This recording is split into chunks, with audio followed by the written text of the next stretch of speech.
Hello friends, कैसे हैं आप सब लोग। मेरा नाम है सीए यश गोयल। स्वागत है आपका मेरे इस चैनल पे सीए प्रेप क्लासेस, जिसके अंदर मैं आपको पढ़ाने वाला हूं इंटरनेशनल टैक्सेशन। तो ये हमारी सीरीज स्टार्ट करी थी मैंने कल इंटरनेशनल टैक्सेशन की, जो कि पूरी सीरीज अवेलेबल होएगी यूट्यूब के ऊपर फ्री ऑफ कॉस्ट। तो ये हमारा सेकंड लेक्चर है। कल फर्स्ट लेक्चर था जिसमें हमने जाना था इंटरनेशनल टैक्सेशन क्या है, क्यों इसकी नीड आई, क्यों इसकी जरूरत पड़ी। हम पहले से डीटी पढ़ते आ रहे हैं, आईडीटी देखते आ रहे हैं, बहुत सारे टैक्सेशन के हम एक्ट देखते आ रहे हैं, बहुत सारी चीज़ टैक्सेशन के बारे में पढ़ते आ रहे हैं। बट इंटरनेशनल टैक्सेशन क्या चीज़ है, इसकी हमें क्यों जरूरत पड़ी, तो हमने कल डिस्कस किया था। और मैं आपको एक बात बता दूं, ये जो इंटरनेशनल टैक्सेशन है ये हमारे डायरेक्ट टैक्स का ही पार्ट है। ठीक है, तो हम पहले ओवरव्यू कर लेते हैं हमारी कल की क्लासेस का, फिर हम स्टार्ट करेंगे आज की क्लास। कल देखते हैं हमने कल क्या पढ़ा था। ओके, तो लेट्स स्टार्ट और क्लास। ओके, तो हमने कल देखा था सबसे पहले कि हमने डीटी होता है कि एक इनकम बंदा कोई इंडिया में इनकम कमा रहा है तो उस पर डायरेक्ट टैक्स चला जाएगा। फिर कोई मैन्युफैक्चरर है, रिटेलर है, उस पर जो इनडायरेक्ट टैक्सेशन होता है, मगर मतलब आपकी अगर कोई भी इनकम नहीं है इंडिया में, लेकिन फिर भी आप अगर चीजें कंज्यूम कर रहे हैं तो आपको टैक्स तो देना पड़ेगा। ये आईडीटी का पार्ट था। फिर हमने देखा था कि कोई एक इंसान है, उसकी इंडिया से भी इनकम है, किसी अदर कंट्री से भी इनकम है, तो वहां पर टैक्सेशन का क्या रूल होगा। तो देखा था हमने एक तो सोर्स रूल होता है, एक रेजिडेंशियल रूल होता है, जिसमें सोर्स रूल के अकॉर्डिंग जहां की इनकम है, जिस कंट्री की इनकम है, वहां पर उसके ऊपर टैक्स लगता है। और रेजिडेंशियल रूल, जिसमें एक पर्सन जिस कंट्री का रेजिडेंट होता है, पूरे वर्ल्ड की इनकम उस इंसान के हाथ में उस कंट्री में टैक्सेबल हो जाती है। फॉर एग्जाम्पल, मुकेश अंबानी जो है वो इंडिया के रेजिडेंट हैं, तो मुकेश अंबानी की पूरे वर्ल्ड से जो भी इनकम होगी उस पर इंडिया टैक्स ले लेगा। लेकिन फॉर एग्जाम्पल अगर उनकी यूएसए से कोई इनकम है तो उस इनकम पे यूएस गवर्नमेंट भी उनसे टैक्स लेगी। तब आप कहेंगे सर ये तो डबल टैक्सेशन हो गया है, एक पर्सन की एक इनकम पे दो बार टैक्स लग गया है। तो कोई बात नहीं, हम उसके लिए आगे पढ़ते हैं। हमारे पास डीडब्ल्यू होता है, डबल टैक्स अवॉइडेंस एग्रीमेंट, और भी बहुत सारे हमारे प्रोविजंस है लॉ के अंदर इसके रिलेटेड। हम वो आने वाले चैप्टर्स में देख लेंगे। ठीक है, तो हमने ये चीज देखी थी। और फिर सोर्स रूल, रेजिडेंशियल रूल हमने देख लिया था। फिर हमने एग्जांपल ले लिया था एमएनसी वगैरह का, कि कोई मल्टीनेशनल कंपनी है जो बहुत सारी कंट्रीज में ऑपरेट कर रही है। सो तो उनके ऊपर इंडिया में टैक्सेशन कैसे लगेगा, तो एनआर टैक्सेशन का पार्ट है। तो आज का हमारा टॉपिक जो हम स्टार्ट करने जा रहे हैं, जो चैप्टर है हमारा नॉन रेजिडेंट टैक्सेशन, वो इसी के रिगार्डिंग डील करता है। ये टैक्सेशन हमारे सिलेबस का सबसे बड़ा और सबसे इम्पोर्टेंट चैप्टर है, तो हम इसको डिटेल में पढ़ेंगे। आज की क्लास में पूरा चैप्टर हम कवर नहीं कर पाएंगे, सो ये वीडियो मैं पार्ट में रिकॉर्ड करूंगा। आज इसका फर्स्ट पार्ट है, जिसके अंदर हम रेजिडेंशियल रूल जानेंगे कि किसी बंदे का रेजिडेंशियल कैसे कैलकुलेट करते हैं कि वो किस कंट्री का रेजिडेंट है। इसमें हम इंडिविजुअल का देखेंगे, AOP, BOI, artificial judicial person, HUF, company, हम हर तरह के पर्सन का देखेंगे। और हमने कल की क्लासेस में कुछ डेफिनेशन भी देखी थी, तो आप देख लेना, वो इतनी ज़्यादा इंपॉर्टेंट नहीं है, आप एक बार रीड कर लेना अपने एंड पे। ठीक है, तो हम आज की क्लास को स्टार्ट करते हैं जो हम आज पढ़ने वाले हैं। तो ये हमारी आज की क्लास है। ये है, हम सबसे पहले इसमें जानेंगे residential status. Section 6 of income tax act इसकी बात करता है रेजिडेंशियल स्टेटस की। ये क्या कहता है, ये कहता है total income of an SSC, किसी भी एसएस टोटल इनकम किसी भी एसएससी की, मतलब कोई पर्सन है जो हमारा एसएससी, जिसकी डेफिनेशन हमने कल देख ली थी अपनी क्लासेस में कि एसएससी क्या होता है। तो एसएससी की टोटल इनकम डिटरमाइन नहीं हो सकती विदाउट नोइंग, बिना जाने कि उसका रेजिडेंशियल स्टेटस क्या है। Scope of total income is based on residential status. जो स्कोप है किसी भी पर्सन की टोटल इनकम का, वो टोटली बेस्ड होता है उसके रेजिडेंशियल स्टेटस के ऊपर। If any person become resident, अगर कोई पर्सन रेजिडेंट बन जाता है इंडिया का, then his whole world income is taxable in the India. But if person become non resident, then only Indian income is taxable for that person. हमने अभी example लिया था मुकेश अंबानी का, कि वो इंडिया के रेजिडेंट हैं, तो उनकी होल वर्ल्ड की इनकम इंडिया के अंदर टैक्सेबल हो जाएगी। लेकिन ऑन द अदर हैंड कोई पर्सन है जो इंडिया का रेजिडेंट नहीं है, हमने कल की क्लासेस में एग्जांपल लिया था क्रिस गेल का, जो श्रीलंका के रेजिडेंट है, तो उनके ऊपर वही इनकम टैक्सेबल होगी इंडिया में जो उन्होंने इंडिया से अर्न की है। ठीक है, residential status shall be determined for every person for each previous year independently. Previous year क्या होता है ये हमने कल की क्लासेस में जान लिया था, फिर मैं एक आपको ओवरव्यू दे देता हूँ। प्रीवियस ईयर वो ईयर है जिस साल की इनकम हम करंट ईयर में असेस कर रहे हैं और टैक्स देंगे। ठीक है, हम इनकम करंट ईयर में प्रीवियस ईयर मतलब पिछले साल की इनकम को कैलकुलेट करके टैक्स पे करते हैं। ठीक, तो इसने क्या कहा कि रेजिडेंशियल स्टेटस जो है किसी भी पर्सन का वो हर साल इंडिपेंडेंटली देखा जाएगा। ऐसा नहीं है कि एक बंदा किसी भी कंट्री का रेजिडेंट बन चुका है तो परमानेंट बन चुका है, नहीं। रेजिडेंशियल स्टेटस हर साल चेंज होता है डायरेक्ट टैक्स एक्ट के अंदर। और हमारे कुछ और एक्ट हैं जैसे फेमा है, उसके अंदर residential status at a point of time देखा जाता है, मतलब एक साल में कई बार वहां चेंज हो सकता है। But as per direct tax act ये एक बार ही कैलकुलेट होता है एक ईयर के अंदर। तो हमने जान लिया है रेजिडेंशियल स्टेटस क्या होता है। बट अब आप कहेंगे सर रेजिडेंशियल स्टेटस तो आपने बता दिया क्या होता है, बट ये तो बताइए इसको कैलकुलेट करते कैसे हैं, क्योंकि यही तो इंपॉर्टेंट है, इसी के भी हाथ पे तो हम टैक्सेबल करेंगे इनकम को। तो स्टार्ट करते हैं, हम जानते हैं ये कैलकुलेट कैसे किया जाएगा। ठीक, सबसे पहले हम देखेंगे रेजिडेंशियल स्टेटस किसी भी इंडिविजुअल का देखेंगे सबसे पहले हम। ठीक, एक इंडिविजुअल का रेजिडेंशियल स्टेटस कैसे कैलकुलेट करते हैं। पहले हम सबसे पहले एक बेसिक कंडीशन देखेंगे इसके अंदर।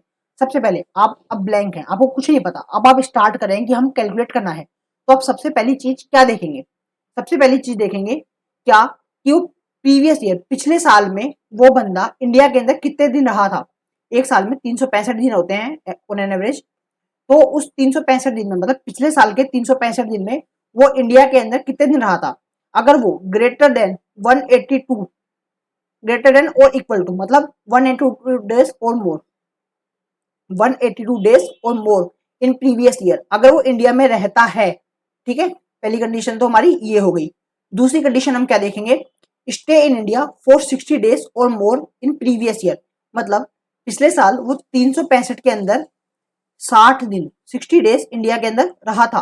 और इसके साथ में एक और कंडीशन देखेंगे क्या कि 365 डेज और more in last 4 previous year, मतलब पिछले 4 सालों के अंदर भी 365 दिन वो इंडिया के अंदर रहा कि नहीं रहा।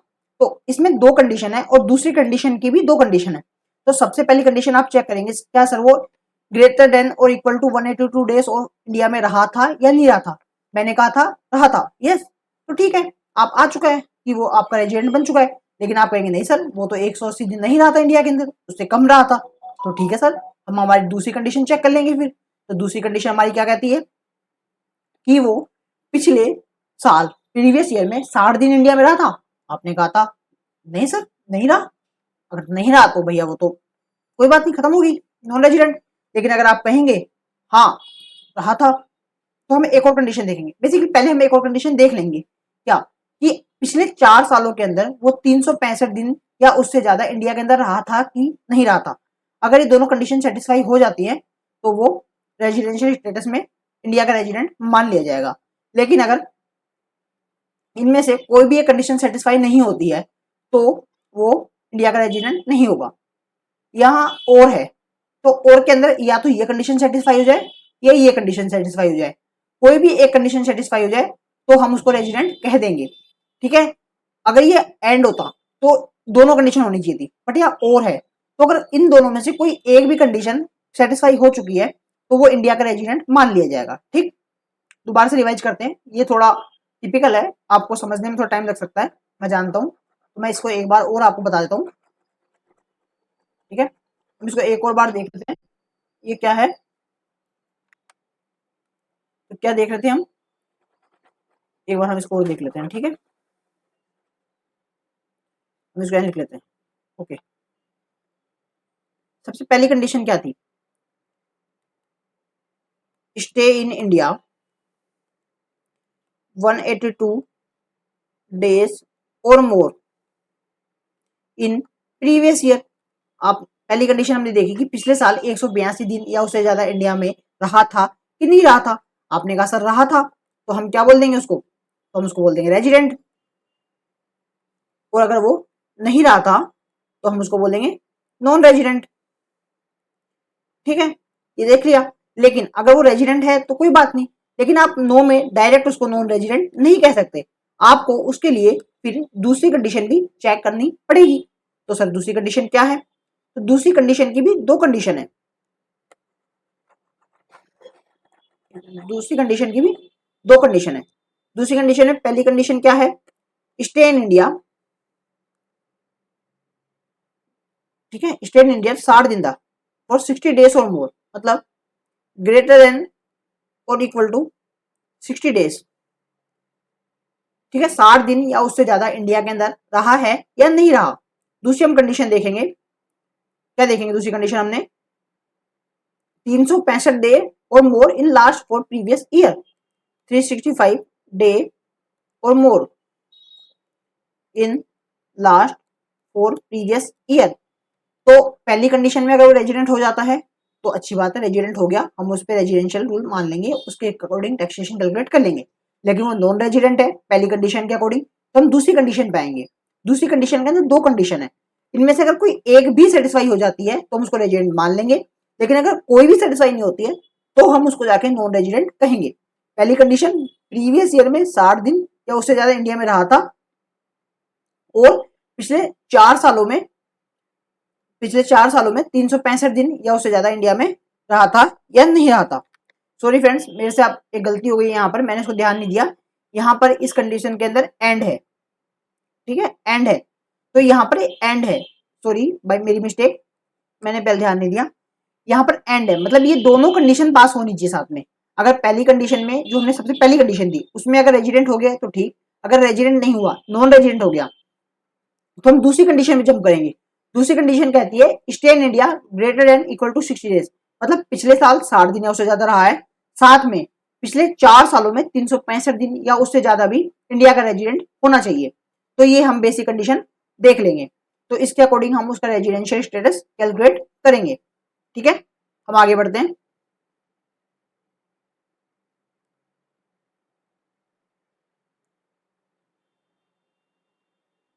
हमने पहली बेसिक कंडीशन हमने देख ली है। अब एक एडिशनल कंडीशन और लगाई गई है जो सबसेक्शन 6 की है। वो क्या है, वो बोल रहा है रेजिडेंट फॉर 2 प्रीवियस ईयर और more in last 10 previous year, मतलब पिछले 10 सालों में से 2 साल अगर वो इंडिया का रेजिडेंट हो गया है तो इस साल भी 2 साल या उससे ज्यादा इंडिया का रेजिडेंट हो चुका है तो वो एडिशनल कंडीशन में आ जाता है। और दूसरी है stay in India for 730 days और more in last 7 previous year, कि पिछले लास्ट के 7 सालों में वो 730 दिन से ज्यादा इंडिया का रेजिडेंट है कि नहीं है। लेकिन एडिशनल कंडीशन है, ये हर केसेस में नहीं अप्लाई होगी। हम नीचे आ रहा है कि हम किस केस में एडिशनल कंडीशन को हम देखेंगे। ठीक,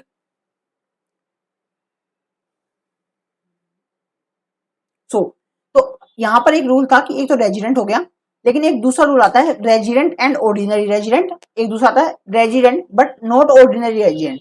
मतलब एक बंदा है, जैसे मैं हूँ, मैं कभी इंडिया से बाहर नहीं गया, मैं इंडिया का रेजिडेंट हूँ, और ऑर्डिनरी रेजिडेंट मतलब परमानेंट मैं इंडिया में ही रेजिडेंट रहता हूँ।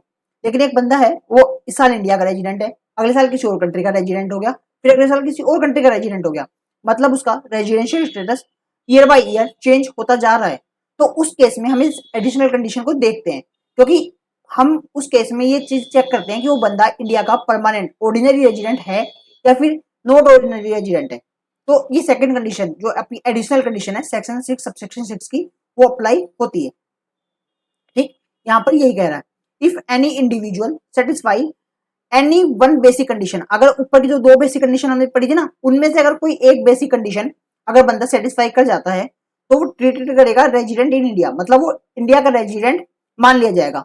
अगर नहीं करता है अदरवाइज तो नॉन रेजिडेंट हो जाएगा इंडिया का।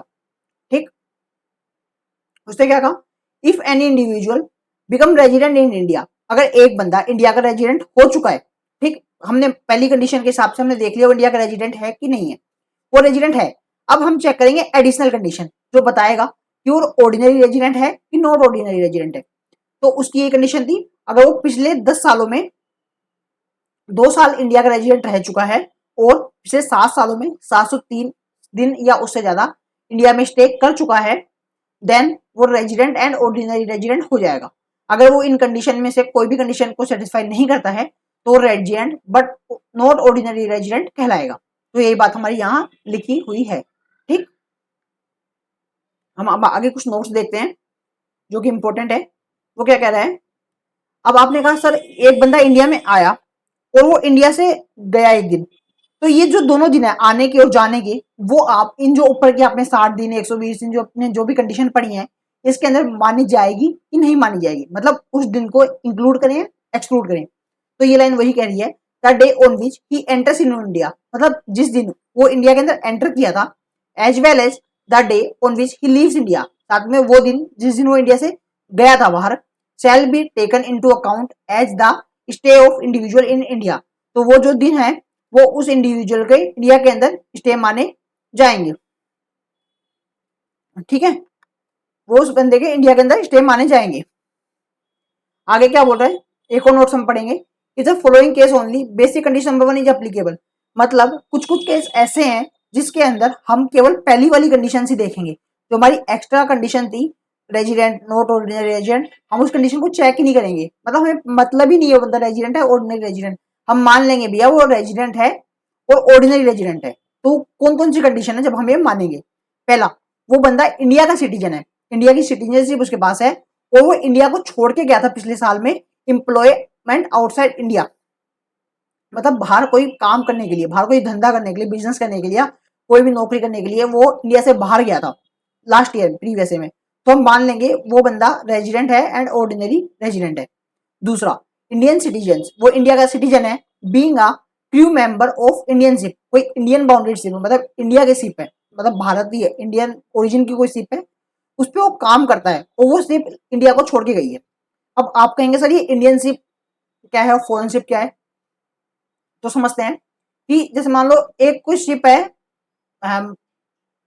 क्या कह सकते हैं, कोई नाम सोचो, स्टीफन, मान लो स्टीफन करके कोई शिप कंपनी है, ये कहाँ की होगी, ये बाहर की होगी, बाहर किसी और कंट्री की होगी, मान लेते हैं यूएसए की होगी, ठीक है, और दूसरी आपकी हो गई Ram ship company, Ram ship company, ये कौन सी होगी, इंडियन कंपनी हो गई। तो अगर वो बंदा राम शिप कंपनी पे काम करता है और वो इंडिया को छोड़ के गई है, तो वो बंदा इस कंडीशन में आ जाएगा, मतलब उसके लिए हम सेकंड वाली एडिशनल कंडीशन चेक नहीं करेंगे, लेकिन वो स्टीफन शिप कंपनी पे काम करता है तो फिर सेकंड वाली कंडीशन हमें चेक करनी पड़ेगी, क्योंकि ये स्टीफन शिप कंपनी इंडिया की शिप कंपनी नहीं है, ये बाहर की कंपनी है।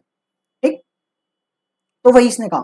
तीसरा, इंडियन सिटीजन और पर्सन ऑफ इंडियन ओरिजिन, मतलब कोई इंडिया का सिटीजन है, या फिर इसके साथ में एक और कंडीशन आ गई, क्या, पर्सन ऑफ इंडियन ओरिजिन, मतलब वो इंडिया का ओरिजिन का पर्सन है, मतलब जैसे before independence India Pakistan Bangladesh से एक हुआ करता था, तो वो मतलब उस समय इंडिया के अंदर उसके फोर फादर्स ने अगर मतलब बर्थ लिया है, मतलब वो इंडिया से बिलोंग करते हैं बेसिकली, जैसे आपने ऋषि सुनक का सुना होगा, वो इंडिया के नेटिव है, मतलब इंडिया के सिटीजन नहीं है, रेजिडेंट भी नहीं है, बट वो इंडियन ओरिजिन के हैं, तो वो इंगेज हैं आउटसाइड इंडिया, मतलब वो बाहर इंडिया के बाहर काम करते हैं इन एनी एम्प्लॉयमेंट और बिजनेस, कोई भी बिजनेस करते हो, कोई भी प्रोफेशन करते हो, किसी भी तरह का एम्प्लॉयमेंट करते हो, वो विजिट करते हैं इंडिया ड्यूरिंग प्रीवियस ईयर, और वो इंडिया के अंदर विजिट करते हैं, घूमने आते हैं किसी भी तरह से, मतलब रिलेटिव से मिलने आते हैं, किसी भी काम के लिए आते हैं, और उनकी जो टोटल इनकम है excluding income from foreign sources, मतलब एग्जाम्पल हम ऋषि सुनक का ले लेते हैं, ऋषि सर का एग्जाम्पल ले लेते हैं कि वो इंडिया के सिटीजन है नहीं है, वो तो नहीं है, तो ये वाली कंडीशन तो हमारी इग्नोर हो गई। दूसरा, person of Indian origin,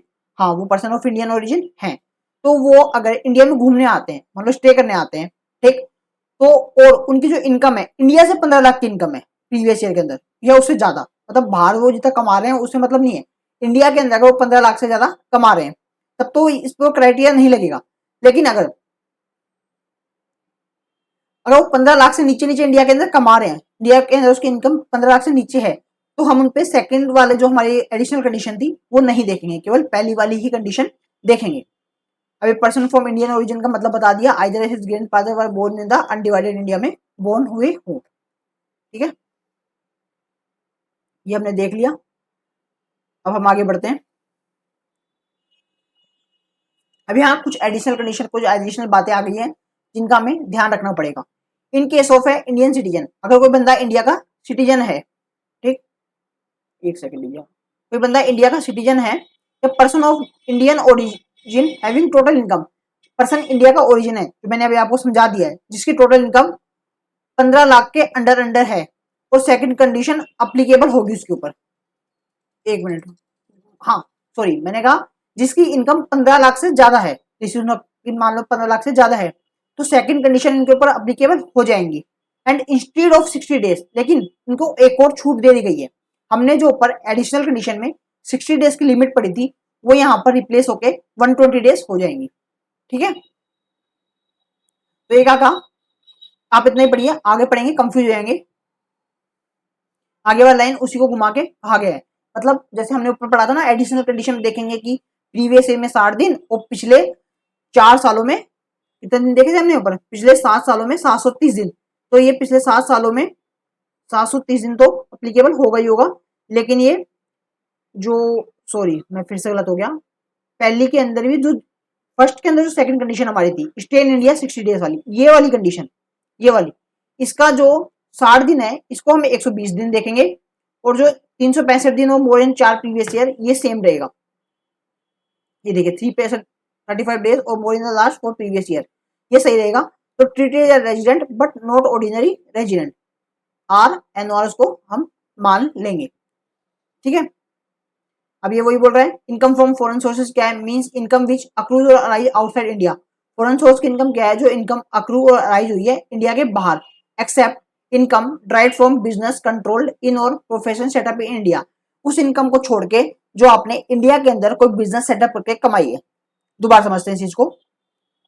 foreign source income क्या है, जो इनकम अक्रू और अराइज इंडिया के बाहर हुई है, लेकिन हम इसमें उस इनकम को छोड़ देंगे जो आपने कमाई है इन बिजनेस कंट्रोल सेटअप। मतलब एग्जांपल लेते हैं कि मान लो ओया है, सॉरी क्या बोल रहा हूँ मैं, मान लो आपका ये है ओलेक्स है, ओलेक्स मान लो इंडिया की कंपनी है, ठीक। ये इंडिया के अंदर आपने इस बिजनेस को सेटअप किया है, ठीक, लेकिन जो उसका ये बंदा है मतलब मालिक है वो बाहर फॉरेन में रह रहा है, तो वो बोलेगा कि उसकी बाहर की इनकम जो है वो मतलब फॉरेन कंट्री से जो इनकम कमा रहा है वो फॉरेन सोर्स में आ जाएगी। लेकिन ओलेक्स को उसने इंडिया में सेटअप किया है, इंडिया में उसका बिजनेस हो रहा है, तो ये फॉरेन इनकम के अंदर नहीं आएगी, ये इंडियन इनकम में ही मानी जाएगी।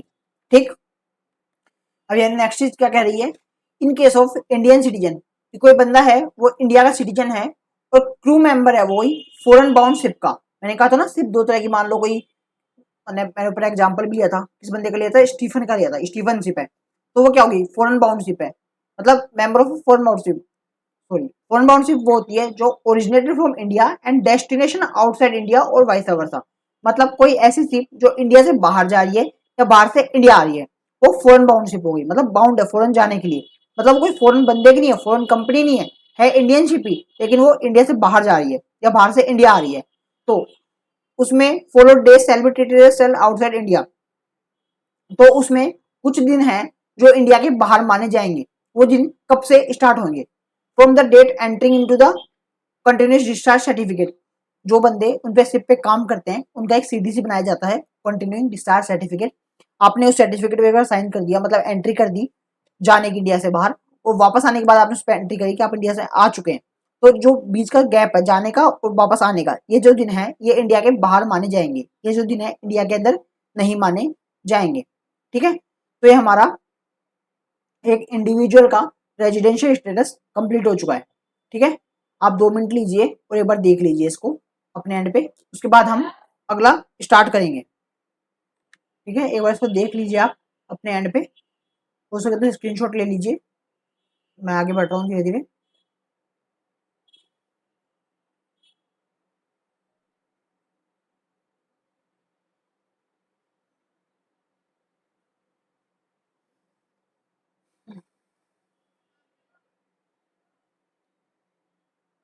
ओके, अब हम अगला सेक्शन पढ़ रहे हैं, डीम रेजिडेंट, सेक्शन 6(1)(a), जो बात करता है डीम रेजिडेंट का। मतलब कुछ जो इंडिविजुअल है जिनको हम मान लेंगे कि वो इंडिया के रेजिडेंट हैं, हो सकता है वो ऊपर की कंडीशन में इंडिया के रेजिडेंट ना बन रहे हो, लेकिन फिर भी हम उनको इंडिया के रेजिडेंट मान लेंगे। क्यों, उसके कुछ कारण है, मैं भी आपको बताने वाला हूँ। जैसे मान लो फॉर एग्जाम्पल, एक एग्जाम्पल लेता हूँ मैं,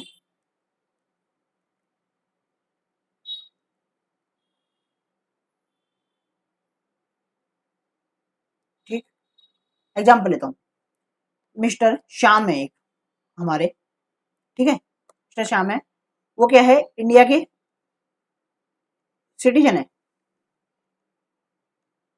ठीक, इंडिया के सिटीजन है, और वो दुबई में काम करते हैं, एम्प्लॉयड है भाई, इंडिया के बहुत सारे लोग दुबई में रहते हैं, और हम एक बार के लिए मान लेते हैं कि दुबई की गवर्नमेंट उससे कोई भी टैक्स वसूल नहीं कर रही है, उन पर टैक्स नहीं लग रहा है दुबई के अंदर, ठीक है, और वो इंडिया के रेजिडेंट नहीं है, हमने अबव क्राइटेरिया के हिसाब से वो इंडियन रेजिडेंट नहीं है।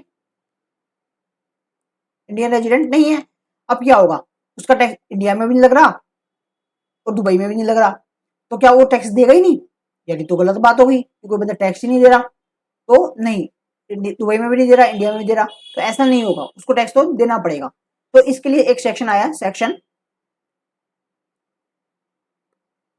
एक मिनट,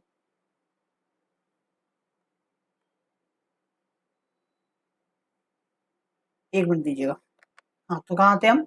उसके लिए एक सेक्शन आया हमारा, क्या था सेक्शन? सेक्शन था हमारा 61A, जो कि बात करता है डीम रेजिडेंट की, डीम रेजिडेंट। तो इसके लिए कुछ प्रोविजन है, वो हम पढ़ते हैं। क्या प्रोविजन है हमारा? वो बोल रहा है in case of Indian citizen, India का सिटीजन है, हैविंग टोटल इनकम, उसकी total income other than foreign source income, बाहर की जो इनकम है उसको छोड़ के, एक्सटेडिंग 1 lakh during the previous year. मतलब जो हमारे मिस्टर श्याम जी थे, उनकी मान लो दुबई में जो इनकम आ रही है वो 50 लाख है, लेकिन इंडियन जो इनकम है उनकी वो 2 लाख है। ठीक, तो ये 2 लाख है, ये ग्रेटर देन 1 लाख है, 1 लाख से ज्यादा है। तो इस केस में exceeding 1 lakh during the previous year shall deem be resident in India, तो वो इंडिया के रेजिडेंट मान लिए जाएंगे कि वो इंडिया के रेजिडेंट हैं, उनकी 1 लाख से ज्यादा इनकम है। अगर वो सपोज करो वो इनकम 50,000 होती तो वो इंडिया के रेजिडेंट नहीं होते, लेकिन यहाँ पर वो 1 लाख से ज्यादा हो चुकी है तो वो इंडिया के रेजिडेंट मान लिए जाएंगे। If he is not liable to tax any other country, वो कब, उस किस केस में? अगर वो दुबई के अंदर टैक्स नहीं देते हैं, दुबई के अंदर उनको टैक्स से एग्जम्पशन मिला गया है, मे बी एग्जम्पशन मिला हो, या दुबई मान लो कि टैक्स हेवन कंट्री हो जहां पर टैक्स ना लगता हो, कोई भी कारण हो, अगर वो दुबई में टैक्स नहीं देते हैं और इंडियन इनकम उनकी 1 लाख से ज्यादा है, तो उनको इंडिया के अंदर टैक्स देना पड़ेगा, वो as a deemed resident India के मान लिए जाएंगे। तो यही हमारा सेक्शन कह रहा है। ठीक है, by reason of domicile, domicile के हिसाब से मान ली जाएंगी, या residence of any other country, मतलब वो क्या कह रहा है, वो उस सेकंड कंट्री के अंदर टैक्स नहीं दे रहे हैं, मे बी डोमेसाइल के कारण ना दे रहे हो, रेजिडेंशियल के कारण ना दे रहे हो, किसी भी कारण से ना दे रहे हो, तो वो इंडिया के रेजिडेंट मान ली जाएंगी। और always resident but not ordinary resident माने जाएंगे, ऑर्डिनरी रेजिडेंट वो नहीं माने जाएंगे इस केस में, हमेशा नॉट ऑर्डिनरी रेजिडेंट ही माने जाएंगे। ठीक, however this provision will not apply in case individual resident in previous year as per section 61। अगर वो बंदा सेक्शन 61 के अकॉर्डिंग इंडिया का रेजिडेंट था तो हम वो वाला सेक्शन अप्लीकेबल करेंगे, लेकिन अगर उस सेक्शन के अकॉर्डिंग वो रेजिडेंट नहीं आ रहा है तो इस सेक्शन में हम उसको रेजिडेंट मान लेंगे। अब लाइबल टू टैक्स का मतलब क्या होता है? लाइबल टैक्स टू टैक्स का मतलब होता है ये इनकम टैक्स लाइबिलिटी, कि उसकी इनकम टैक्स लाइबिलिटी है उस फॉरेन कंट्री के लॉ के अकॉर्डिंग, या फिर और उसमें इंक्लूड होता है exempt from such tax liability, मान लो उसको वहां से किसी भी तरह की एग्जम्पशन मिली है तो वो भी इंक्लूड हो जाएगा। ठीक, तो हमने सेक्शन 61 देखा डीम रेजिडेंसी का। अब आता है हमारे पास सेक्शन 62 जो रेजिडेंशियल स्टेटस की बात करता है हिंदू अनडिवाइडेड फैमिली की, एचयूएफ की। तो जो एचयूएफ है ये बहुत आसान है, हम पहले देखेंगे कि जो उसका कंट्रोल हो रहा है, उसका मैनेजमेंट हो रहा है, वो इंडिया के अंदर पूरी तरह से, या उसका कुछ पार्ट भी अगर हो रहा है तो इंडिया का रेजिडेंट मान लिया जाएगा, लेकिन इंडिया में कुछ भी नहीं हो रहा है, थोड़ा सा भी नहीं हो रहा है, तो वो नॉन रेजिडेंट मान लिया जाएगा। So simple. ठीक, अब सर कहेंगे आप कि ठीक है सर हमने मान लिया आपकी बात, रेजिडेंट नॉन रेजिडेंट देख लिया, अब सर जो एडिशनल कंडीशन आपने सेक्शन 66 की बताई थी जिसके अंदर resident but ordinary resident and resident but not ordinary resident ये पढ़ा करते थे, तो उसका क्या? तो उसके लिए हम कर्ता के डेज ऑफ काउंट देखेंगे एज पर नॉर्मल सेक्शन 66 के अकॉर्डिंग। सेक्शन 6 सेक्शन 6 के अप्लाई होगा, लेकिन वो लगेगा कर्ता के डेज के ऊपर कि कर्ता कितने दिन कहाँ था, वो उसके ऊपर अप्लीकेबल हो जाएगा। ठीक, अब आ रहा है सेक्शन 62 जो बात करता है residential status of firm AOP BOI या लोकल अथॉरिटी। तो इसमें भी यही था कि अगर उसका फर्म का एओपी का बीओआई का लोकल अथॉरिटी का कंट्रोल या मैनेजमेंट ऑफ इस अफेयर अगर होली पूरी तरीके से या उनका कोई पार्ट इंडिया के अंदर है तो इंडिया के रेजिडेंट मान लिए जाएंगे, लेकिन अगर वो कंप्लीटली आउटसाइड इंडिया है तो वो नॉन रेजिडेंट मान लिए जाएंगे। ठीक है, यहाँ पर हम रेजिडेंट पर ऑर्डिनरी रेजिडेंट की कंडीशन चेक नहीं करते हैं। ठीक, अब आ गया है आपका मोस्ट इंपोर्टेंट, सबसे ज्यादा वेरी वेरी वेरी इंपॉर्टेंट, आप चाहें तो जितने मर्जी चांस सितारे इस पे लगा लीजिए, ये आपके पेपर के लिए सबसे ज्यादा इंपॉर्टेंट है और हमेशा यही पूछा जाता है। वो आपकी किस्मत है अगर इसके अलावा कुछ आ गया तो, लेकिन मेजरली यही हमेशा आपके पेपर में पूछा जाएगा, जो कि है residential status of the company. तो हम इसको शुरू करते हैं। तो हम उसके लिए 2 मिनट का ब्रेक ले लेते हैं। आप पॉज करके 2 मिनट का ब्रेक ले सकते हैं, क्योंकि इसके लिए हमें बहुत ज़्यादा फ्रेश माइंड की जरूरत पड़ेगी। Residential status of company easy नहीं है, ये बहुत डिफिकल्ट है। इतना भी डिफिकल्ट नहीं है, बट मोस्ट इम्पोर्टेंट है। अब तक आपने जो पढ़ा वो इतना इम्पोर्टेंट नहीं था, ये सबसे ज़्यादा इम्पोर्टेंट की कैटेगरी में आ जाता है। ओके, सो हम स्टार्ट करते हैं हमारा सबसे इम्पोर्टेंट आज का टॉपिक, जो कि है residential status of the company. अगर कोई कंपनी है तो हम कैसे जानेंगे कि वो इंडिया की रेजिडेंट है या नहीं है। अब कोई कंपनी है, वो ऐसा तो है नहीं कि उठ के कहीं चली जाएगी किसी और कंट्री में, कोई पर्सन तो है नहीं, वो तो वही है, मतलब वो तो ऑन पेपर्स है। तो उसका हम कैसे चेक कर सकते हैं? हम उसमें डेज का काउंट नहीं लगा सकते। तो उसके लिए अलग से क्राइटेरिया डिफाइन किया गया है, जो कि सेक्शन 6 सबसेक्शन 3 उसमें डील करता है। तो वो क्या कहता है? वो कहता है कि अगर कोई इंडियन कंपनी है जो इंडिया के अंदर इनकॉर्पोरेट हुई है, फॉर एग्जांपल रिलायंस, रिलायंस जो है आपकी मोटा भाई की कंपनी, वो इंडियन कंपनी है, वो इंडिया के अंदर इनकॉर्पोरेट हुई है, तो वो ऑलवेज रेजिडेंट ऑफ इंडिया रहेगी। हम उसमें उसके अलावा कुछ चेक ही नहीं करेंगे। मतलब इंडियन कंपनी है तो इंडिया की रेजिडेंट है, आपको इंडिया में ही टैक्स देना पड़ेगा, आप बाहर नहीं देंगे। ठीक, बाहर आप सोर्स रूल के अकॉर्डिंग देखेंगे, वो DTAA का पार्ट है, हम बाद में देखेंगे। तो इंडियन कंपनी हमेशा इंडिया की रेजिडेंट रहेगी। But what about other company? Like बहुत सी अदर कंपनीज हैं जो इंडिया के अंदर काम करती हैं, लेकिन वो इंडिया की नहीं है, जो फॉरेन कंपनी की हमारी डेफिनेशन में आती है। ठीक, तो हम उसके लिए क्या चेक करेंगे? तो उसके लिए हम चेक करेंगे, सबसे पहले देखेंगे कि उसका प्लेस ऑफ इफेक्टिव मैनेजमेंट जो है वो इंडिया के अंदर है या नहीं है। अगर place of effective management India के अंदर है तो हम उसको इंडिया की रेजिडेंट कह देंगे, अदरवाइज नॉन रेजिडेंट कहेंगे। अब सर आप कहेंगे कि आपने तो कह दिया इतनी आसानी से कि place of effective management, but ये है क्या? तो कोई बात नहीं, यही तो सबसे इंपॉर्टेंट है। आप अगर इसको समझ गए तो आपको टॉपिक समझ में आ गया। तो हमें सबसे इंपॉर्टेंट है प्लेस ऑफ इफेक्टिव मैनेजमेंट को समझना। ठीक, अगर हम इसको ऊपर ऊपर से कहें कि क्या होता है, तो इसका मतलब होता है प्लेस वेयर, वो जगह जहां की management and commercial decision that are necessary for conduct of the business of an entity as a whole are in substance made. मतलब जो किसी कंपनी के जो बहुत मेजर डिसीजन है, बहुत ज्यादा इंपॉर्टेंट डिसीजन है, कमर्शियल डिसीजन है, इसको डिविडेंड देना है नहीं देना, डिक्लेयर करना है नहीं देना, किसी बिजनेस करना है, बिजनेस की बात हो गई, जो मेन सबसे इंपॉर्टेंट डिसीजन है वो जहां लिए जाते हैं वही प्लेस ऑफ इफेक्टिव मैनेजमेंट होता है। ठीक, अब एक दूसरी बात, CBIC का सर्कुलर आया था, उसके अकॉर्डिंग जो POM की कैलकुलेशन है, ये वो कंपनी जिनके टर्नओवर 50 करोड़ से नीचे है उनको करने की जरूरत है नहीं, 50 करोड़ से ऊपर की टर्नओवर वाली कंपनियां ही POM की कैलकुलेशन करेंगी। अब हम बोलेंगे सर POM की कैलकुलेट कैसे करें, कैसे माने इस कंपनी का POM है कि नहीं है? तो हम इसमें एक्सक्लूसिव छोड़ने वाला, मतलब एक्सक्लूसिव रूल अप्लाई करेंगे। तो सबसे पहले इसमें एक टर्म आता है एक्टिव बिजनेस आउटसाइड इंडिया।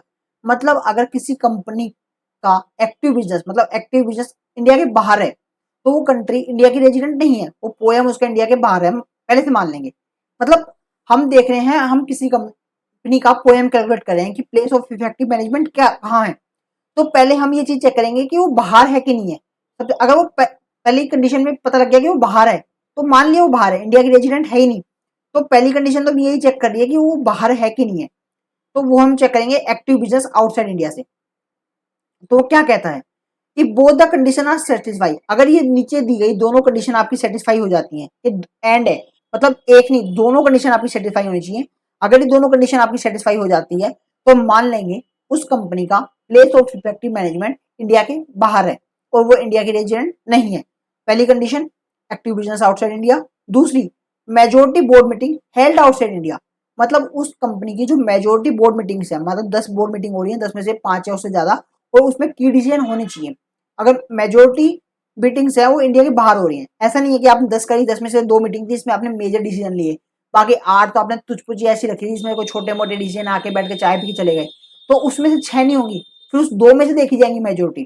ठीक है, तो मेजोरिटी बोर्ड मीटिंग अगर उसकी इंडिया के बाहर हुई है और एक्टिव बिजनेस भी उसका इंडिया के बाहर है, तो उसका पोएम इंडिया के बाहर मान लिया जाएगा। अगर सर इनमें से कोई कंडीशन अप्लीकेबल नहीं हुई तो उसके लिए आगे प्रोविजन आएगा ना, हम पढ़ेंगे, तसल्ली रखिए, हम धीरे धीरे सब कवर कर लेंगे। सबसे पहले हम देखेंगे एक्टिव बिजनेस आउटसाइड इंडिया होता क्या है। तो ये कह रहा है अगर किसी भी कंपनी का एक्टिव बिजनेस आउटसाइड इंडिया तब माना जाएगा अगर ये नीचे दी गई 4 कंडीशन सेटिस्फाई हो गई। ठीक है, क्या कह रहा है, एक्टिव बिजनेस आउटसाइड इंडिया तब कब माना जाएगा, जब 4 कंडीशन जो है आपकी वो आपकी सेटिस्फाई हो जाए। सर कहेंगे 4 कंडीशन क्या है, सबसे पहली greater than 50% of total asset outside India, कि उस कंपनी के टोटल एसेट्स का 50% से ज्यादा एसेट इंडिया के बाहर है कि नहीं है। सबसे पहले आप चेक करेंगे उस कंपनी के पास टोटल एसेट कितने हैं, उसमें से अगर उसका 50% से ज्यादा एसेट इंडिया के बाहर है तो मान लेंगे पीओएम आउटसाइड इंडिया है। दूसरी ये कंडीशन और एंड है, मतलब सारी कंडीशन आपकी सेटिस्फाई होनी चाहिए। दूसरी, उसकी जो पैसिव इनकम है अप टू 50% होनी चाहिए, मतलब उसकी टोटल इनकम की 50% तक ही उसकी पैसिव इनकम होनी चाहिए। पैसिव इनकम वो इनकम होती है, अब सर अब ये कहेंगे पैसिव इनकम क्या होती है, मैं वही बता रहा हूँ। पैसिव इनकम वो इनकम होती है जो उसकी डायरेक्ट बिजनेस एक्टिविटी से नहीं आ रही है, लाइक रेंट हो गया, डिविडेंड हो गया, इंटरेस्ट हो गया, लेकिन एक्सेप्ट बैंक इंटरेस्ट को छोड़ के, ठीक है, इंटरेस्ट वगैरह हो गया, या फिर उसकी कोई सब्सिडरी कंपनी है उसने जो इनकम कमाई है, मतलब उसके लिए उसके रिसोर्स नहीं लग रहे हैं, मतलब वो मेहनत नहीं कर रही है, तो एक्टिव इनकम वो है जिसके लिए हम मेहनत करते हैं। पैसिव इनकम वो जो घर बैठे हमारे पास आ रही है, ठीक है। अगर उसकी पैसिव इनकम 50% तक है तो ये कंडीशन हो गई। तीसरी कंडीशन हो गई, उसके greater than 50% of total employ outside India है, 50% से ज्यादा उसके जो एम्प्लॉय हैं वो आउटसाइड इंडिया है। अब 50% में हम मेजोरिटी मतलब उसका वो भी देखेंगे, ऐसा नहीं है जैसे आपके सीईओ हो गए, बोर्ड ऑफ डायरेक्टर हो गए, आपने 2 बंदे बिठा दिए इंडिया के अंदर, है ना, और इसके अलावा सारे बंदों को इंडिया के बाहर बिठा दिया, ऐसा नहीं है। जो आपके मेन बंदे हैं वो तो इंडिया में बैठे हैं, तो वो इंडिया में आ जाएगा आपका एक्टिव बिजनेस, ठीक। 50% में ओवरऑल हम मान रहे हैं, मतलब 50% में मिला के मान रहे हैं, ठीक। और चौथी कंडीशन क्या है, पेरोल एक्सपेंस का लेस देन 50% इंडिया के अंदर इनकम इनकर होना चाहिए। मतलब उनका एग्जाम्पल, टोटल पेरोल कितना है उनका, टोटल पेरोल 100 करोड़ है, ठीक है, जो वो अपने सारे एम्प्लॉयज को देते हैं, तो उसमें से मान लिया आपका ये 40 करोड़ सीईओ को दे रहे हैं, 40 करोड़ बोर्ड ऑफ डायरेक्टर को दे रहे हैं, ठीक, बचा 10 करोड़ ये अदर को दे रहे हैं। तो आपने 2 बंदे 80 करोड़ तो इंडिया के अंदर बिठा दिया और बचा 10 करोड़ इंडिया के बाहर, तो एक्टिव बिजनेस आउटसाइड इंडिया नहीं होगा, एक्टिव बिजनेस इन इंडिया हो जाएगा। क्यों, क्योंकि आपके टोटल टर्नओवर का पेरोल का 50% से ज्यादा इंडिया के अंदर है। लेकिन अगर 50% से ज्यादा इंडिया के अंदर नहीं होता है, इंडिया के अंदर 50% से कम होता है, तब एक्टिव बिजनेस आउटसाइड इंडिया की कंडीशन सेटिस्फाई होगी। तो 4 कंडीशन है, दोबारा देखते हैं। पहली कंडीशन क्या थी, अगर उसकी टोटल पैसिव इनकम की, जो उसकी पैसिव इनकम है वो टोटल इनकम की 50% तक होनी चाहिए, उसके जो टोटल एसेट्स हैं उसके लेस देन 50% इंडिया के अंदर होने चाहिए, उसके टोटल एम्प्लॉयज हैं उसके लेस देन 50% एम्प्लॉय इंडिया के अंदर डिप्लॉय होने चाहिए, और उसके जो टोटल पेरोल एक्सपेंस है उसका लेस देन 50% उसका पेरोल है वो इंडियन एम्प्लॉय से होना चाहिए, ठीक है। हमने एक कंडीशन देख ली। अब हम कुछ मीनिंग देखेंगे सर्टेन टर्म्स की कि वो क्या कहती हैं। पैसिव इनकम क्या होती है ये मैं आपको बता चुका हूँ। पैसिव इनकम क्या होती है कि आपकी अगर कोई एसोसिएट एंट्री है, सब्सिडी एंट्री है, अगर उसकी कोई सेल परचेज से उसकी ट्रांजेक्शन से जो भी इनकम है वो आपकी पैसिव इनकम के अंदर आएगी, ठीक है। दूसरी आपकी रॉयल्टी, आपके डिविडेंड, आपकी कैपिटल गेन, आपके interest except for banking company and और पीएफआई, इसको छोड़ के, और रेंटल इनकम, ये आपकी पैसिव इनकम का पार्ट होती है। अब बात करते हैं इनकम क्या होती है। इनकम आप सब लोग जानते हैं, income as per tax law of country of incorporation, जिस कंट्री के अंदर वो इनकॉर्पोरेट हुई है कंपनी, उस कंट्री के टैक्स लॉ के अकॉर्डिंग जो उसकी टैक्सेबल इनकम बनती है वो इनकम होती है, ठीक है। लेकिन अगर वो if tax law does not required computation of income, अगर उस कंट्री का टैक्स लॉ कंप्यूट करने को मना करता है इनकम को किसी भी कारण से, तो हम उसकी बुक्स ऑफ अकाउंट्स के अंदर जो इनकम होती है वो मान लेंगे यहाँ पर, ठीक। अब एसेट क्या होता है, एसेट में पहला आता है डेप्रिशिएबल एसेट। डेप्रिशिएबल एसेट क्या होते हैं, उसका जो बैलेंस लेंगे हम, average of opening and closing WDV of such assets और ब्लॉक ऑफ एसेट्स। आप सब लोग जानते होंगे इनकम टैक्स के अंदर हम ब्लॉक ऑफ एसेट्स का कॉन्सेप्ट को यूज करते हैं। हम अकाउंटिंग जो है इनकम टैक्स के अंदर वो सेपरेट एसेट्स नहीं करते हैं, ब्लॉक्स के अकॉर्डिंग करते हैं। मतलब एक जैसे बिल्डिंग हो गया तो उनका एक अलग हमने ब्लॉक बना दिया, हमने फर्नीचर का अलग ब्लॉक बना दिया, तो हर चीज का अलग ब्लॉक बनाते हैं। तो उस ब्लॉक का जो रिटर्न डाउन वैल्यू होती है स्टार्टिंग की और एंड की, उसका हम एवरेज लेते हैं, वो हमारी एसेट्स की वैल्यू मान ली जाएगी। और अदर एसेट्स जो मतलब डेप्रिशिएबल एसेट्स नहीं है हमारे, अदर देन डेप्रिशिएबल है, लाइक आपकी लैंड हो गई, तो उसके लिए जो बुक्स ऑफ अकाउंट के अंदर जो वैल्यू दी गई है वही हम असेट्स की वैल्यू मान लेंगे। ठीक है, अब बात करते हैं नंबर ऑफ एम्प्लॉयज क्या है। तो नंबर ऑफ एम्प्लॉयज करेंगे हम एवरेज नंबर ऑफ एम्प्लॉय लेंगे बिगिनिंग ऑफ द ईयर के अंदर and end of the year के अंदर। ठीक है, और सेल इंक्लूड उसके अंदर वो पर्सन भी इंक्लूड कर लिए जाएंगे जो नॉट डायरेक्टली उस कंपनी के अंदर एम्प्लॉयड नहीं थे, मतलब कोई थर्ड पार्टी पेरोल से उस कंपनी के अंदर एम्प्लॉय करे गए हैं, उस कंपनी के डायरेक्ट पेरोल पे नहीं है, वो एम्प्लॉय भी नंबर ऑफ एम्प्लॉयज के अंदर कैलकुलेट किए जाएंगे। अब पेरोल क्या होता है? पेरोल होता है cost of salaries, wages, bonus and other employ compensation including related pension and social cost. मतलब उस पर्सन के ऊपर आप जो भी खर्चा कर रहे हैं, जो भी उसको पे कर रहे हैं, बोनस दे रहे हैं, सैलरी दे रहे हैं या किसी और तरह पीएफ में डाल रहे हैं, ईपीएफ में, जो भी आप उसके ऊपर पैसा डाल रहे हैं वो सारा पेरोल के अंदर आ जाएगा। ठीक, अब एक चीज और देख रहे हैं कि अगर हो सकता है किसी कंपनी के अंदर जो बोर्ड ऑफ डायरेक्टर हैं वो अपनी पावर्स का यूज ही नहीं कर रहे हैं, मतलब अपनी पावर्स को एक्सरसाइज ही नहीं कर रहे हैं, और उनकी जो पावर्स है वो कोई और एक्सरसाइज कर रहा है। हो सकता है उसकी कोई होल्डिंग कंपनी एक्सरसाइज कर रही हो, कोई अदर पर्सन एक्सरसाइज कर रहा हो, और वो बंदा इंडिया का रेजिडेंट है जो उसकी पावर को एक्सरसाइज कर रहा है, तो वो कंपनी का जो पीओएम है वो इंडिया के अंदर मान लिया जाएगा। फॉर एग्जाम्पल, आज क्या होता है, मुकेश अंबानी मुझे या सीएस गोयल को अपनी कंपनी के सारे पावर ऑफ राइट्स दे देते हैं कि हमारी कंपनी के सारे डिसीजन आप ही लीजिए, और वो खुद इंडिया के बाहर चले जाएंगे। ठीक है, तो यहाँ पर उनका नहीं देखा जाएगा, उस कंपनी को रेजिडेंट करते समय उनके रूल कुछ भी लगाए जाएंगे, वो मेरा देखा जाएगा कि मैं कहाँ हूँ। अगर मैं इंडिया का रेजिडेंट हूँ तो ऑलरेडी उस कंपनी का पीओएम इंडिया के अंदर मान लिया जाएगा। ठीक है, लेकिन कुछ कुछ केसेस क्या होते हैं कि अगर कई बार बोर्ड ऑफ डायरेक्टर होते हैं या सीईओ लोग होते हैं किसी भी कंपनी के, वो कोई स्टैंडर्ड ऑफ प्रोसीजर अप्लाई करते हैं। ठीक है, कोई एक सिंपल पॉलिसी यूज कर रहे हैं पूरी ऑफ द ऑर्गेनाइजेशन के अंदर। ठीक है, फॉर एग्जांपल मैं आपको बताऊं तो जैसे मान लीजिए कोई मल्टीनेशनल कंपनी है, एप्पल है मान लो, वो अगर इंडिया में अपना ऑफिस सेटअप करती है और इंडिया के अंदर भी जो उसके ऑफिस के अंदर सारी एचआर पॉलिसी हो गई, उसके इंफ्रास्ट्रक्चर हो गया, उसकी अकाउंटिंग हो गई, उसकी पेरोल हो गई, है ना, उसकी जो किसी भी प्रोडक्शन को मैन्युफैक्चरिंग करने का जो प्रोसेस है वो कोई स्टैंडर्ड प्रोसेस फॉलो किया जा रहा है, तो हम ये नहीं कहेंगे कि उसका जो उसको कंट्रोल बाहर की कंपनी कर रही है। नहीं, कंट्रोल इंडिया के अंदर ही, इंडिया के जो उसके उसने अगर सीईओ अपॉइंट कर रखे हैं, एमडी अपॉइंट कर रखे हैं, वही उसको कंट्रोल कर रहे हैं। बस वो एक एसओपी फॉलो कर रहे हैं जो वर्ल्ड वाइड उस ऑर्गेनाइजेशन ने बनाई है, तो उस केस में हम ये नहीं कहेंगे कि उसको कोई और बंदा कंट्रोल कर रहा है। ठीक, फॉर द एबीओए टेस्ट, एबीओए टेस्ट को निकालने के लिए आप एबीओए टेस्ट निकालते हैं, तो अगर आप क्या है लास्ट 2 साल का, प्रीवियस 2 साल का हम डाटा कंसीडर करते हैं, लेकिन अगर हमारे पास प्रीवियस 2 साल का डाटा अवेलेबल नहीं है, मतलब वो कंपनी इनकॉर्पोरेट ही इसी साल हुई है, तो हम इसी साल का ले लेंगे डाटा, ऐसा नहीं है फिर 2 साल का लेंगे, फिर इसी साल का हम ले लेंगे। ठीक, अब यहाँ पर हो गया, हमने ये चीज देख ली। क्या हमने देखा, हम एक बार रिवाइज करें हमने क्या देखा इस सेक्शन के अंदर। सेक्शन अब तक हमने इसमें क्या देखा, हमने सबसे पहले देखा कि अगर इंडियन कंपनी है वो ऑलवेज इंडिया की रेजिडेंट मानी जाएगी।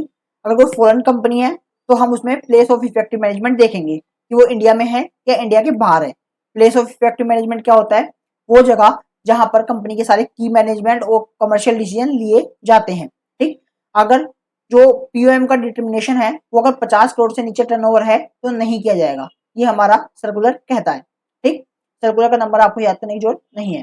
ठीक, अब देखेंगे कि एबीओआई एक्टिव बिजनेस आउटसाइड इंडिया है कि नहीं है, मतलब कंपनी का जो एक्टिव बिजनेस है वो इंडिया के बाहर है कि नहीं है। तो उसको चेक करने की 4 कंडीशन हमने देखी। वो क्या थी? पहली, उसकी जो पैसिव इनकम है वो टोटल इनकम की 50% तक होनी चाहिए। दूसरे, उसके टोटल एसेट का 50% तक ही इंडिया के अंदर होना चाहिए।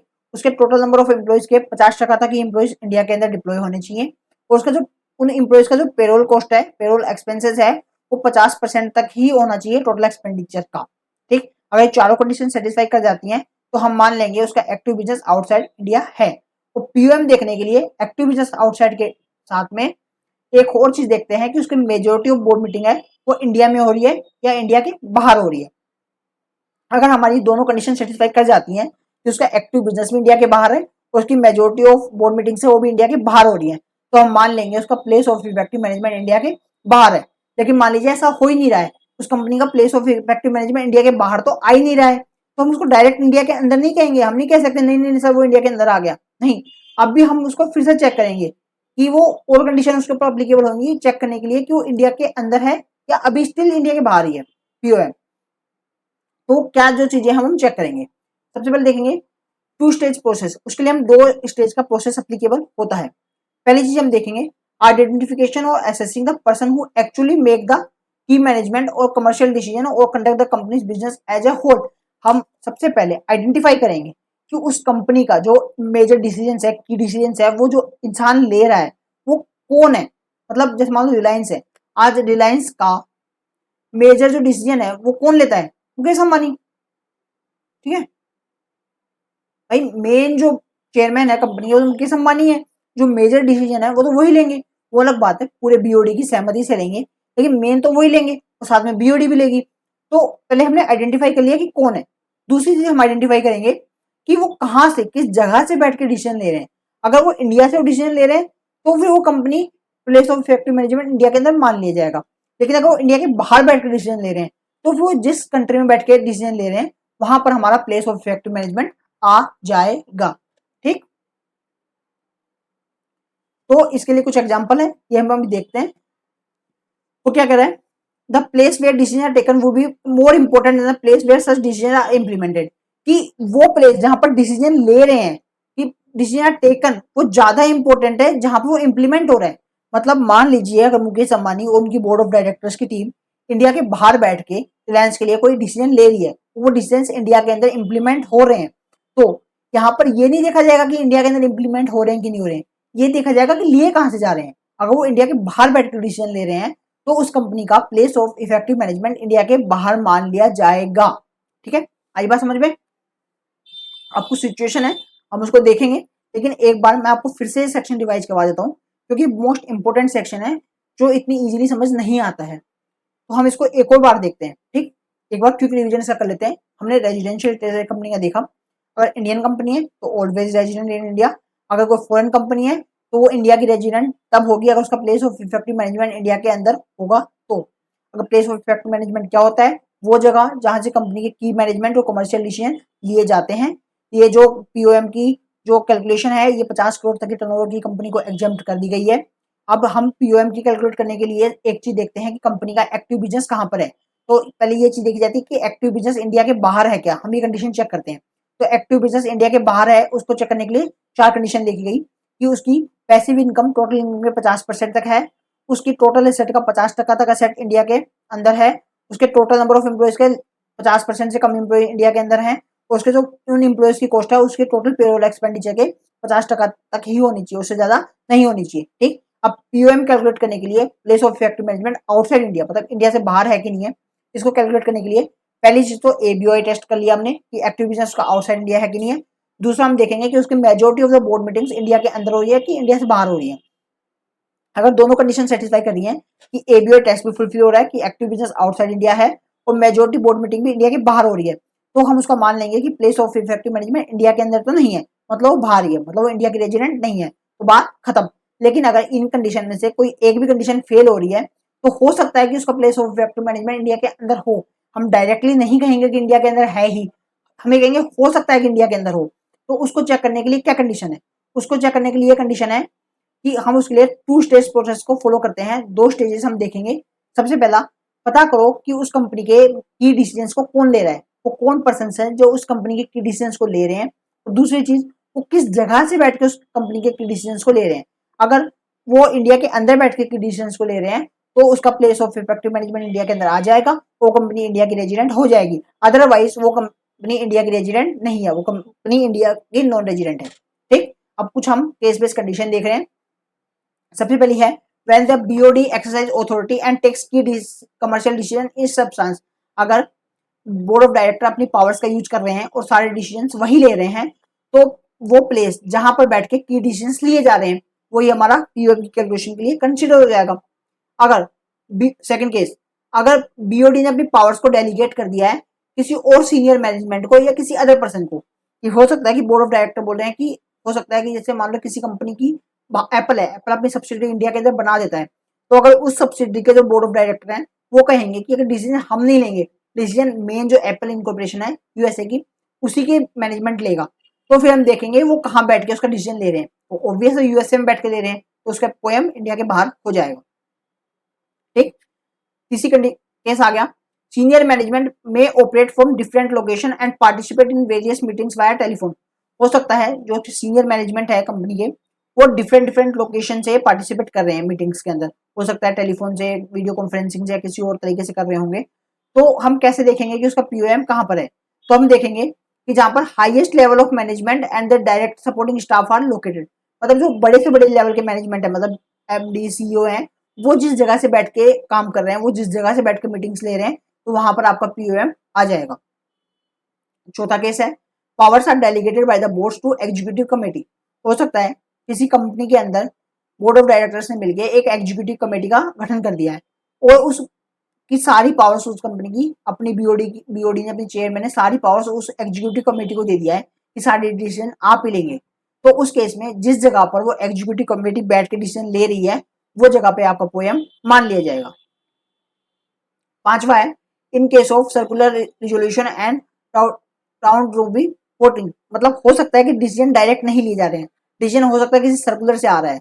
आपने देखा होगा जैसे आप अगर किसी कंपनी का शेयर ओन करते हैं तो आपके पास जब एनुअल जनरल मीटिंग का नोटिस आता है तो वहां पर जो भी डिसीजन लिए जाने होते हैं उसके लिए आप बस वोटिंग के लिए आ जाता है कि आप इस पे जाके वोट अपना कास्ट कर सकते हैं। अगर ऐसा केस हो रहा है तो उसमें देखा जाएगा location of the person who has authority to take decision, कि उस जगह पे देखेंगे जहां पर लोगों के पास अथॉरिटी है डिसीजन लेने की मेजोरिटी में। ठीक। और अगर छठा केस है, decision made by shareholders और matters which are reverse reserve for shareholder decision, कि हो सकता है कि शेयर होल्डर डिसीजन लेते हो उस कंपनी का, बोर्ड ऑफ डायरेक्टर या चेयरमैन नहीं लेते हो, तो हम वो लोकेशन देखेंगे जहां पर location where such decision are taken not relevant for the determination of POEM, तो जिस जगह पर बैठ के डिसीजन लिया जाता है वो रेलिवेंट नहीं होगा इस केस के अंदर, फिर जहां पर इंप्लीमेंट होता है वो देख लिया जाएगा।